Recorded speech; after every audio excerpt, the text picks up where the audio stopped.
We are just going to take one week here all by itself to think about Mother's Day and to think about honoring our moms and showing respect there. I don't normally, I told first service, I don't normally do a Mother's Day sermon per se, and it's partly because I think the dads always get shortchanged in that. And I don't, like when we, Julie and I both went to conferences one year where it was a women's conference, and she led a bunch of people to the women's conference and a men's conference, and I went to the men's conference and led some guys to that. And at the women's conference, she said, "You just got to listen to this first speaker. She was so great." And so she plays it for us there and plays it for me, and it was so syrupy sweet. You know, you ladies are awesome. The fact you're even here means God loves you. Give each other a hug. And it was like kind of thing, the whole deal. And I just, and I didn't get much out of it at all. And then at the men's conference, this angry man yelled at us for an hour and about how we were ruining America and our deadbeat dads and we weren't taking care of our families. And we walked out and the guys were like, "Man, that was some preaching." And I'm thinking, no, I mean, I wanted the hug thing. I didn't get any of the other stuff. And so a lot of times, I don't do it normally. And I know for some people, Mother's Day is kind of a hard day too, for a lot of different reasons. And so I typically, I haven't in years past, the last few years, I haven't done a special Father's Day or Mother's Day somewhere. But I do have some things about Mother's Day I want to talk about today. And but I want to kind of set the stage for it if I can, just a little bit. It actually started from the conversation I mentioned in the song service, this idea of a young guy wanting some respect. And I remember being a young guy who wanted that, and how you just constantly trying to prove you know something. You know, you've got some ideas about a few things. And it was hard when I had aspirations to preach, and you're just 21, 22 years old, and the people just, I mean, they listen to you politely, but it comes off different. It just does. And I remember being really frustrated by that, and wanting to be older quicker so people would listen to me and I would have things to say. And sometimes it would be living in fear. It would be living in that I wasn't going to be good enough or couldn't figure stuff out. So I remember some of that. But that whole notion of being hungry for respect, I thought was kind of a guy thing more than something that everybody deals with. And then I read, getting ready for this sermon, I kind of had this idea of honor your father and mother, and I was looking up honor and respect. Anyway, those words were in my head, and then I had the conversation, like I said, and it kind of got in my head again. And I typed in respect on Google, and the first thing that Google gave me, or right at the very first thing, was that song by Aretha Franklin. And it popped it right up there. Rolling Stone says the number 5 song of all time. I'm not sure how you rank those things, but it is certainly a song everybody's heard. And they asked her about it because it kind of became, when she wrote it in 67, she released it on Valentine's Day in 67. It became like a women's rights song. A lot of people at those kinds of rallies would play it, and for people who thought that women had been oppressed and treated badly for years, it became kind of a song to get respect. I mean, the whole thing. And Aretha Franklin said about it, "I don't think it's bold at all, that song. I think it's quite natural. We all want respect." And so I started thinking, well, maybe it's not something that's a guy thing. Maybe it's something that everybody feels, that a lot of us feel dishonored, or a lot of us feel disrespected. And so it kind of, again, it's weird when that happens to me. Like 2 or 3 things in the same week are all hitting me the same way, and so I could feel my mind kind of getting into a groove about this thing, and I started really thinking about it. I know for the people that I disrespect, if I do it on purpose, if I intentionally intend to kind of keep distance or disrespect, it means that I don't value the other person. It means maybe I think that they're manipulative, or they're dishonest, or they're whatever they are, and I don't treat them like we're equals. If I disrespect somebody, I might do it because they're unlikable to me, or maybe just because I think they don't like me, so I don't like them back. When I'm disrespected, I'm assuming that the person doing it to me is doing it on purpose, and they probably aren't. They probably aren't thinking about me at all, one way or the other. I'm assuming that they're making judgments, and they may or may not be. But when I feel disrespected, when I feel like I'm not getting the respect I deserve, it affects me a bunch of different ways. Sometimes it makes me check out, and I don't really contribute any longer. If I feel like I'm not getting respect from Julia or from the kids at home, then I might want to kind of check out, just be in my own world. If I feel like I'm not getting respected at work, or I'm not getting respected by my neighbor, I might treat the neighbor a little harder, or I might or I could do it the other way. Sometimes it just makes me want to work harder. Well, I'll show you that know what I'm talking about, and I overwork. And again, all that's living in fear. It's not, I don't think, what God has in mind for us. As a foundation for everything I'm going to say, I want you to know that you've never locked eyes with anybody for whom Jesus didn't give everything. You've never been in the vicinity of anyone for whom Jesus didn't take nails in his hands and feet. And so whoever it is, whether we respect them highly or don't respect them at all, God has honored them with the death of his own son. God has honored them with everything he has. And people are valuable to God. They matter to God. And if they matter to God, then they should matter to us.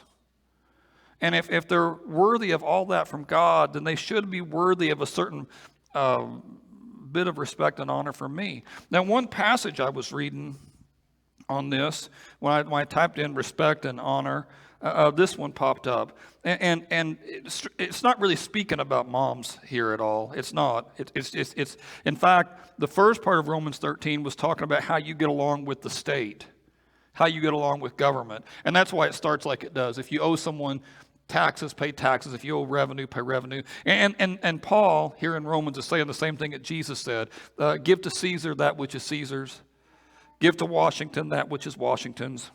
Give to God what's God's. I mean, if you have a government and they're building roads and they're making schools and they're doing things, you're benefiting.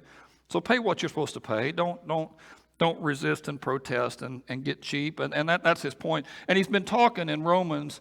This starts in verse 7. The first 6 verses have been all about how we deal with the government. But in this verse, he starts to shift and make it not just about the government, but how you relate to anybody. And that's where I wanted to kind of pick up. He says, if you owe someone respect, then give them respect. And if you owe someone honor, then give them honor. Now, respect, of course, is valuing their position, valuing what they bring to the table, valuing their contributions, right? Honor is a little different than that. Honor is being courteous and polite and sometimes you can give honor even when respect isn't warranted, even when the person has not earned. Respect is earned. Honor is just a gift, right? It's the whole sense of the word is different. Respect often, in fact, the word for respect here is the word phobos, which is the word we get phobia from. It can mean fear. So respect is always tied into, this person deserves my respect because they're better than me, or they're more important than me, or they've contributed so much to me that I need to say thank you.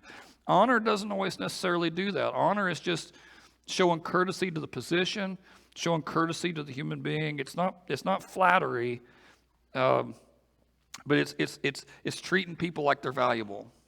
He says, let no debt remain outstanding except the continuing debt to love one another. For whoever loves his fellow man has fulfilled the law. I want to think about that continuing debt phrase. And it's a story I tell occasionally. It's a Jesus story, and you might have heard it. It's in Matthew 15. It says, or Matthew 18, excuse me. In Matthew 18, Jesus tells about a king. And the king had a servant, an accountant, who was his servant.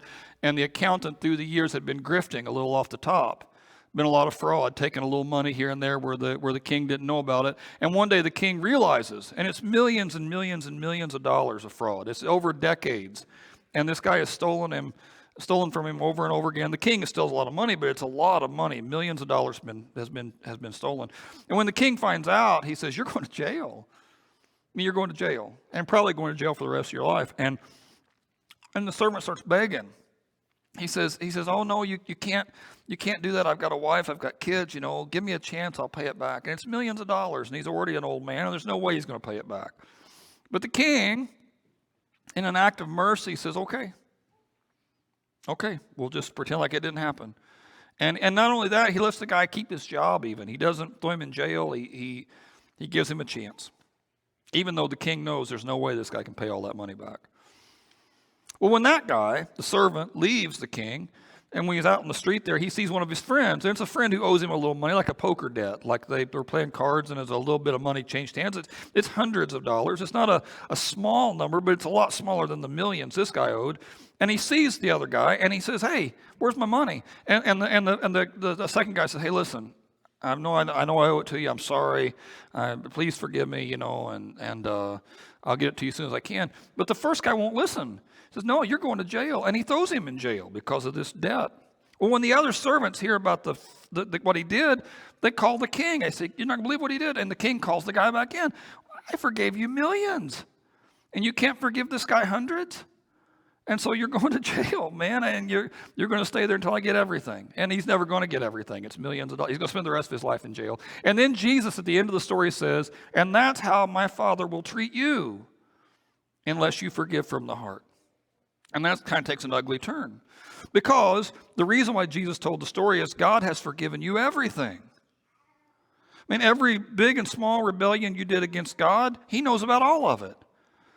The police, sometimes, I had a friend who was a policeman, and he said, whenever you pull over anybody, they always give the same set of, well, I had no idea how fast I was going. And officer, I've been doing the speed limit. I was on cruise control. I can't believe it. And as a policeman, sometimes you can be tempted, he says, to pretend like it's not true, but you know that there was 100 different times you could have caught them, and you didn't, right? There's 100 different times they were speeding, and you didn't get them, so it's just how it goes.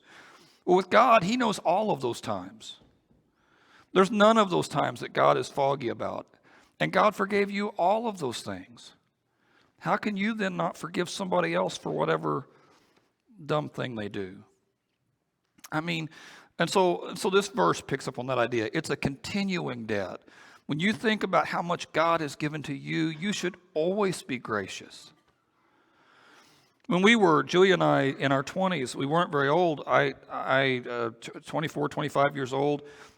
We had a friend of ours who had their car stolen, and he was also in our boat, and none of us had any money. We were living in Nashville, which is really high rent, and he had no money. And Julia and I had two cars.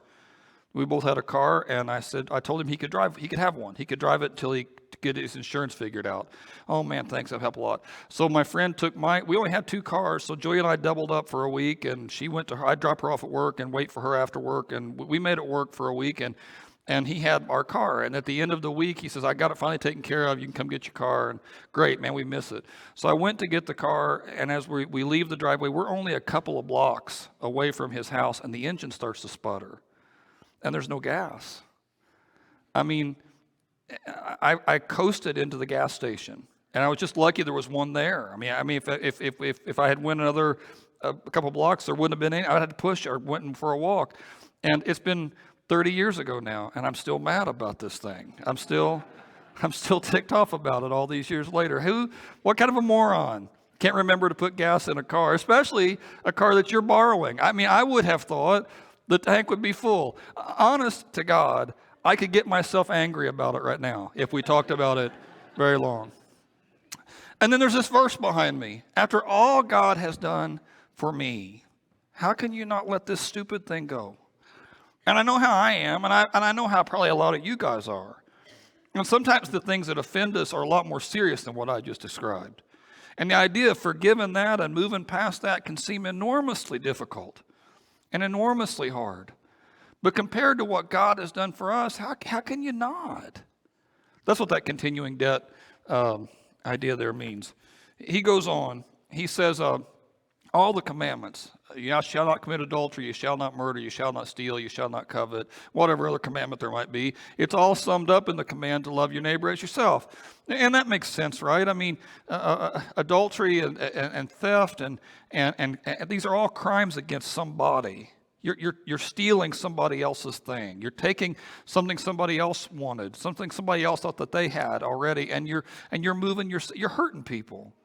And if your number one concern is I'm just going to love people and I'm not going to hurt people, you fulfilled that command, the one in there at the bottom, love your neighbor as yourself. All the others get taken care of. The idea, man, the Bible is so hard, who can do all of it? Man, you get hold of this one command, all the others work themselves out, he says.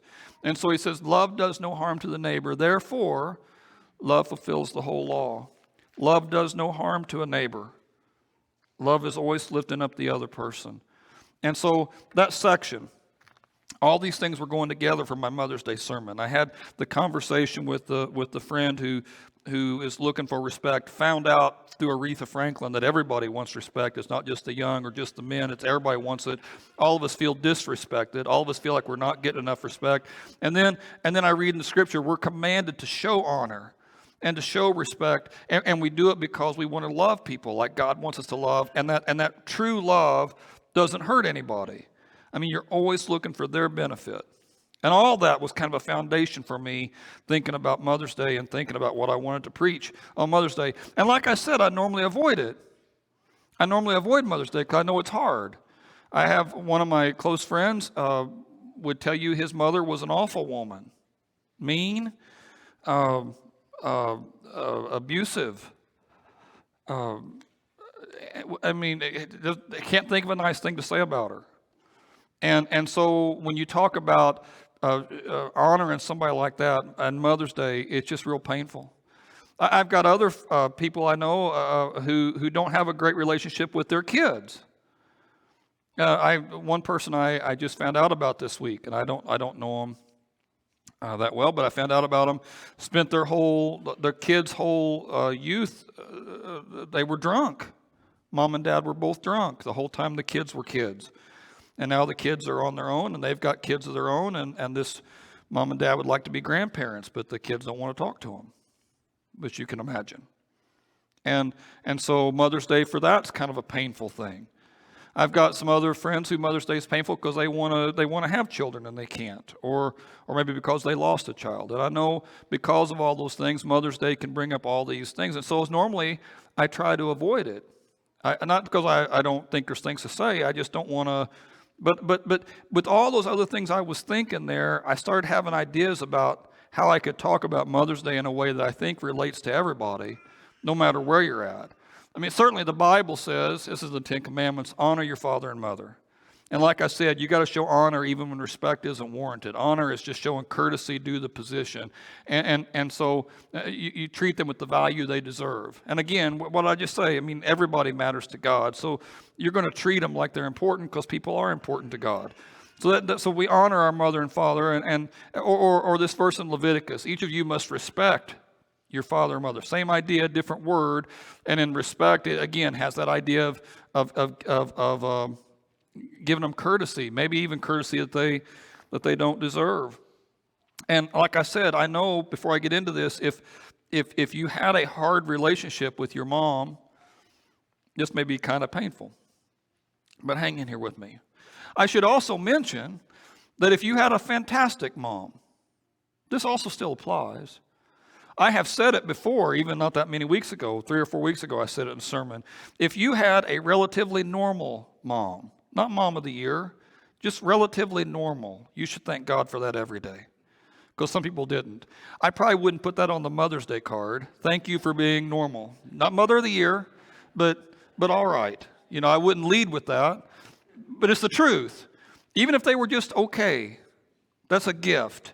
And if you're supposed to show honor and respect even to the ones who are kind of awful, how much more honor and respect should you show to the ones who have been pretty good? Or at least not bad. You know, at least normal. And then I know some of you have a mom or a dad that you would think of as the mom of the year. How much more again should you show grace and courtesy to the person who acted like that? The one who really was selfless, who thought of you first and always.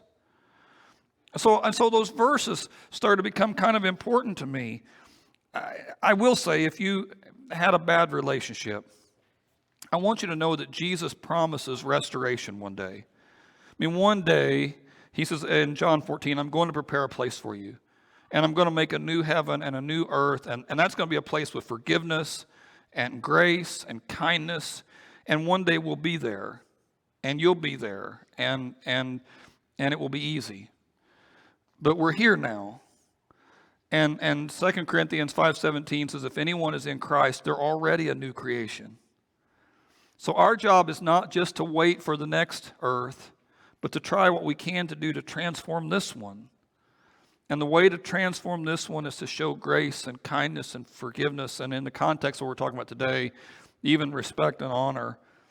So I wanted to talk about that a little bit.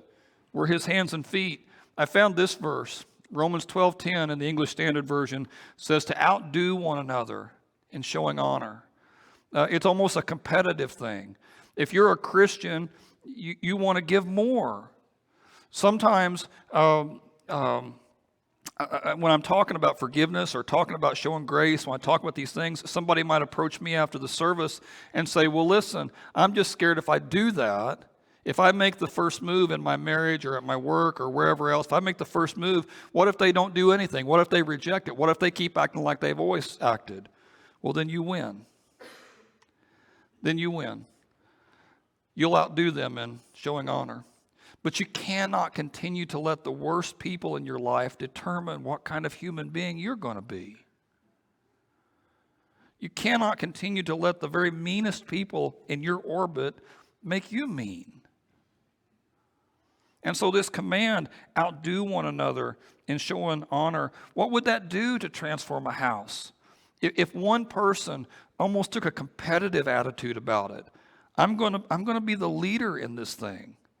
What would that do in a business or a church, in a family? I mean, what would that do if I read about one family a long time ago that decided, and it stuck with me because I'm a real sarcastic guy, but they determined they were going to have one supper a week that was going to be nothing but compliments. If you couldn't say something kind to the other person, then you just wouldn't talk. No sarcasm, no complaints, no insults. Those are the big three rules. No sarcasm, no complaints, no insults. Some of you guys are thinking, what would we talk about, right? But that was it. No sarcasm, no complaints, no insults. And so they started doing this just once a week. Not going to do it every night, just once a week. And after a few weeks, they found their kids were inviting other kids over for that night. That was the night that they were inviting their friends over. And it was just, again, it's just such a different thing than we're used to. What would that do to transform a family? It's just worth thinking about. One other verse that I had on this Mother's Day idea, this is in 1 Peter 3:7. And I've avoided this verse through the years too, because Peter in the verse says that you're supposed to, husbands, treat your wives with courtesy as the weaker vessel. It uses the phrase weaker vessel. And I don't want to preach on that because I'm a guy and it looks like I'm being misogynist or like I'm making women look. And I think Peter's point when he said it was that most men are stronger than most women. I don't think he was thinking anything deeper than that. But I found this translation of the verse in 1 Peter 3:7. It says, be good husbands to your wives, honor them, delight in them. As women, they lack some of your advantages, he says. That's how he handled the weaker vessel translation. Now again, I know there's some people in here who do not believe at all that it's a man's world. To even say that makes their skin itch. I know there are some people in here who think the idea of a patriarchy of any sort is crazy. It's just not true. That there is no glass ceiling, there is no bias, there's none of that. I know there's people who believe that, and I'm not really wanting to start a political argument on that point. I promise I'm not. But I think Peter's point here in addressing, and he's talking to husbands, that was the first part of the verse, to the husbands, he says, I think it's good for men to see wives as somebody who needs to be protected. Even if she doesn't need to be protected. I think it's a good thing for men to see wives as someone to be treasured, like extraordinarily valuable. I think that does great things to a marriage. And I think that's what Peter's point is here. He says, in this new life, in God's grace, you're equals. So treat your life as equals. Treat your wife as equals so your prayers won't be hindered. The idea is that if you don't do it, God's going to notice. It's going to affect your faith. It's going to affect how close you can be to God. When you choose to be married, I mean, you're taking this person under your wing a little bit, he says to the men. Even if she doesn't need it. Even if this verse isn't at all true for your family. Even if she's much stronger, smarter, and more talented than you are. It would still be true. It would still be true. It would still be something as men, I think, that we would want to and so it got me to thinking, on Mother's Day, especially when you're thinking about honoring your mom or your wife, I think this is a real opportunity for us as Christians to outdo one another in honor. There's not many days like this. When I was a kid, it used to pick at me that there was Mother's Day and Father's Day and those things. And I remember saying as a kid, when is Kids Day? And of course the answer to that is every day is Kids Day. You you had the same growing up I did. Every day is Kids Day. And so and so and so on this one day, what would it look like to fulfill this verse, to just outdo one another in showing honor? I pray for you on it. I hope that you take advantage of this time. I hope as husbands you take advantage of this time to really lift your wife or kids, lift your mom up. I even for grandmas, for any of the moms in your life, I really want to challenge you to do it. I want to challenge you, especially the husband-wife thing, to treasure your wife, to really put her on a pedestal. And it may mean that you're going to have to change some things. Most men should be better at apologizing than they are. And not just saying, hey, if I made you mad, I'm sorry, but actually explaining why you want to fix it, right? I mean, sometimes as a man, it means you listen more and you make a real effort to listen. This happened, I promise. Last night, Julia and I are having a conversation, and she said, can I just tell you the truth? Sometimes it feels like you're just not listening to me.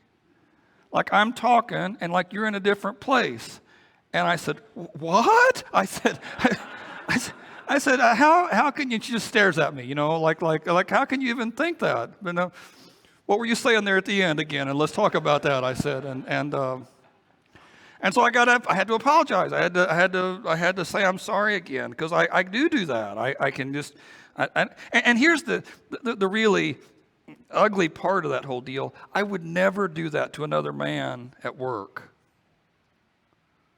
I know how disrespectful that would be. I would never do that. How can I then do it to her? It's just silly, some of the stuff we do, and we defend and we pretend like it's okay. One other thing, and I am kind of taking a left turn out of the sermon here. I'll come back shortly, but when I was, like I said, all these different things were coming to my head at the same time, and I don't know if it totally relates, if it was something God wanted me to talk about or not, but I couldn't really get it out of my head. There was a somewhat a D-list kind of famous Christian celebrity that got arrested this week, and Josh Duggar was part of a reality show, 19 Kids and Counting, and he's been a commentator on some different news things and stuff like that, and he got arrested for pornography. He had all this child pornography, when I'm reading the thing, and again, my head's on all this other stuff.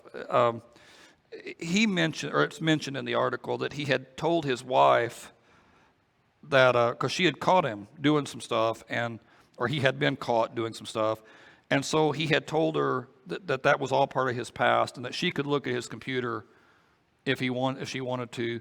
But what he had done is he had split his hard drive. And so the computer, as it opened, would have a hard drive that had nothing on it, but he had another compartment in that hard drive that only he could access, and no one else knew about it, and he had all sorts of things going on there. And that notion that he just lied to her for years. Men, that pornography stuff's a scourge.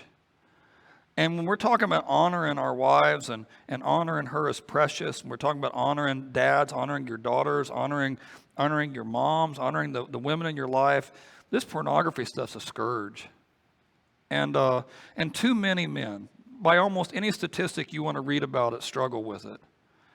I don't have a statistic for this, just anecdotally, people I've talked to through the years, it always wrecks marriages.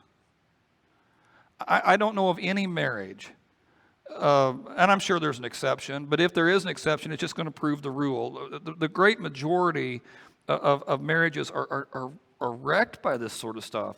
And the husband thinks he's got it secret, but the wife knows something's up. Even if she doesn't know exactly what's up, she knows something's up because you're cheating. And you're thinking you're cheating and it's okay because it's secret, but you're cheating. And the really, again, this Josh Duggar thing, the really gross part about that with the child pornography, so much of the pornography that is for free on the internet, you have no idea how old those people are. I mean, you don't even know what you're watching. Pornhub is the biggest pornography distributor in the world, and they, in December, had to take 80% of their videos down because they couldn't prove those girls were old enough to be in those sorts of videos. 80%. I mean, you don't even know what you're watching. You might be watching child pornography and not even know you're watching child pornography. And whatever you're watching, I mean, that's somebody. They have value in God's kingdom, and you're using them, and not just using them, but if you are married, I mean, you're kind of going behind somebody's back to do it, and all that lying and deception. And I know. Also anecdotally talking about this. I mean, it's one of those things nobody really wants to talk about, but you need to deal with it, and you need to be serious about it, and you need to be determined about it. It's just poison. It's just poison. And I know I don't preach enough about that probably and talk about it for the scourge that it is, but as Christians, we just have to be better than that. I mean, this verse here, I mean, how do you apply a verse like that with all those secrets? I mean, and for this guy, Duggar, I mean, he was actually still speaking at churches occasionally and doing things. I mean, how do you manage all that secrecy? How do you manage all that deception? But people do. They do. They in their brain, they have it all compartmentalized. They've got a separate section of their brain that they have cultivated for this one thing, and nobody else can access that but them. And God, He knows what you're up to. And so you get further and further and further distant from everybody, and nobody knows why you're doing it, but you know, and you just keep digging deeper. And I hurt for anybody caught in that mess. And if you are caught in that mess, I want to encourage you. This is a great day. It's as good a day as any, but it's a great day to say my priorities need to change. I need to have my focus on people the right way. I need to value them like God values them. This would be true even if the person wasn't worthy of respect, because God valued you when you might not have been worthy of respect. But how much more is it true if you have a good mom or a good wife? How much more is it true when all those things are like that? And again, on all that stuff, how we talk, how we listen, how we guard our hearts, how we guard our lives, it's all important, and it all shows honor, and it all shows respect. And as Christians, we're called to outdo one another in this thing. I'll have the band come back up. I wanted to close with this here. I read about this week. I don't think it's a real story, but it might be. It could be a real story. I don't think it is. I saw it online. But a dad gives his daughter an old car, and he tells her that this was a car I bought when I was 16, and I want you to have it. It's a great car. And she says, it's awful. He goes, no, it's a great car. You're really lucky to have it. I've kept it for you. And she says, she doesn't believe it. She says, well, go find out. Go ask somebody how much this car's worth. So she goes to a used car lot, and she pulls it in, and she asks the guy at the used car lot, how much is this car worth? And he goes, I don't know, $2,000. So she goes home and tells, see, he said $2,000. It's just a junk car. And he goes, no, I'm telling you, it's a valuable car. So she goes to the scrapyard. She asks him, how much is this car worth? They go, I don't know, $300. I'll give you $300 for it. It's mostly metal. She goes back. He said $300. And see, it's worthless. She says, you're going the wrong places. You need to, I tell you, it's a great car. So she goes online and types in the car what it is exactly. And turns out there's a guy in Arizona who'll pay $100,000 for that car. There's only about 5 of them in the country. And he's been looking. And she goes to her dad. She says, I'm selling. and okay, it's yours. It's your car. Do whatever you want to with it. But this notion that your value is determined by who you ask, right? If you go to a bad source, they might tell you you're not worth very much. So you need to go to the right source. And God gave everything for you. You just have never locked eyes with anybody for whom God didn't give everything. People are supremely valuable in His sight, which is great news. It's great news for you. I mean, if you feel like you have to live up to some sort of a standard to get respect, God loves you. And that's not necessarily going to make your work go smoother. I understand that, but God loves you. And you don't have to be anything to anybody. Just be who you are and who God's making you to be. But it also has something to say on a day like Mother's Day. when those people who we bounce off of and have a chance to show respect or honor to, man, let's take advantage of that and treat them like the valuable people that they are. Won't you stand up, if you don't mind? We're going to close our service with it's a song, it's kind of a prayer asking God to move in us. And I just pray when we sing it that you sing it that way.